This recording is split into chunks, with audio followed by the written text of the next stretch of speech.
Hey,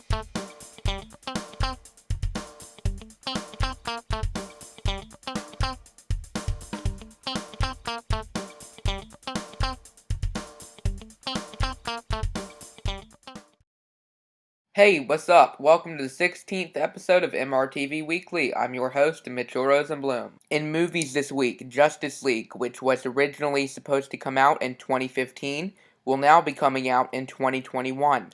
Warner Brothers plans to make a Man of Steel trilogy, reboot Batman, and then make a Justice League movie. We got a new poster for Iron Man 3, which features Don Cheadle as Iron Patriot. Rocket Raccoon from Guardians of the Galaxy will not be motion capture.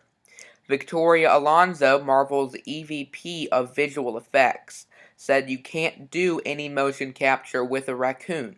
They won't let you put the suit on. But we will do rotomation, probably for some of the behavior.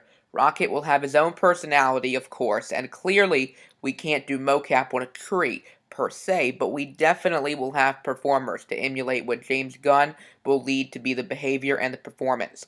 He's very clear on where he wants to take the characters. Assuming the tree she mentioned is probably Groot, that means that Groot will also not be motion capture. This week, The Amazing Spider-Man filmed in a cemetery. They were probably filming Gwen Stacy's funeral because, as we all know, she dies in the comic books, and it has been rumored that she will die in this movie. Also in The Amazing Spider-Man, Mark Webb teased the new Spider-Man costume by releasing a picture of the new eye lenses. There are two differences between the new eye lenses and the old ones. The old ones were gold, and these are silver, and the new ones are also bigger. Felicity Jones has joined the cast of the Amazing Spider-Man sequel, and she might be playing the Black Cat. Peter Dinklage has joined the cast of X-Men Days of Future Past.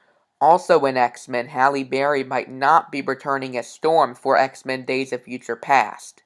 When asked if Storm would return, Bryan Singer said, "I can't say. I don't know yet.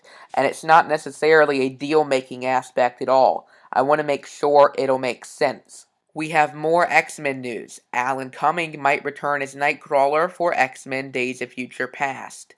When asked about Nightcrawler's role in X-Men, Bryan Singer said, "Yeah, I know. I don't want to. Sometimes you don't know what to say yes or no to something that may not be a yes or no or anything. I haven't decided yet.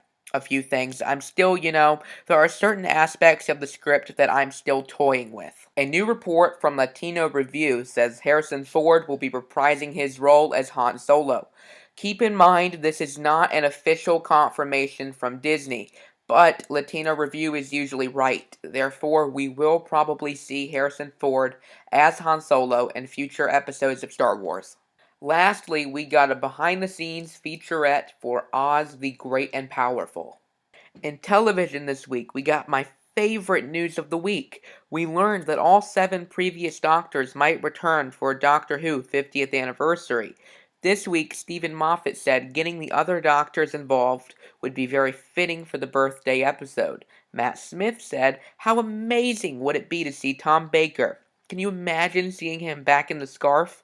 Paul McGann is a great Doctor. I say bring back Chris Eccleston and Dave Tennant, too."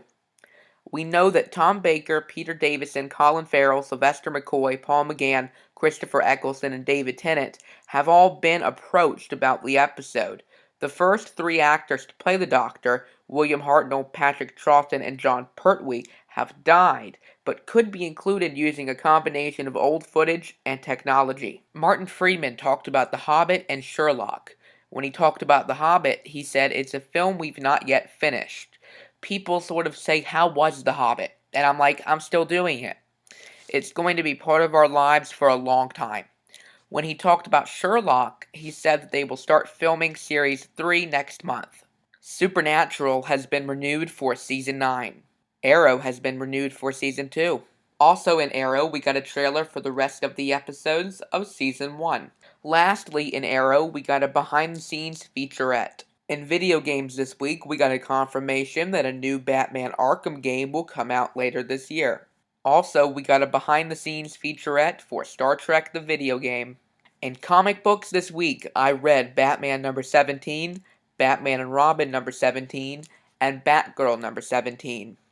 The best comic book I read this week was Batman number 17. It was a great ending to the fantastic death of the family story arc. It had me on the edge of my seat wanting to turn the page.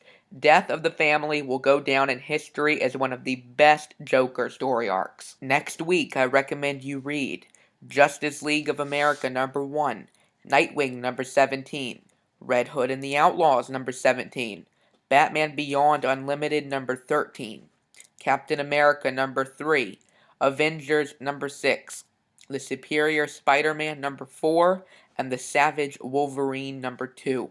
That's all for this week. This is Mitchell Rosenblum, signing off.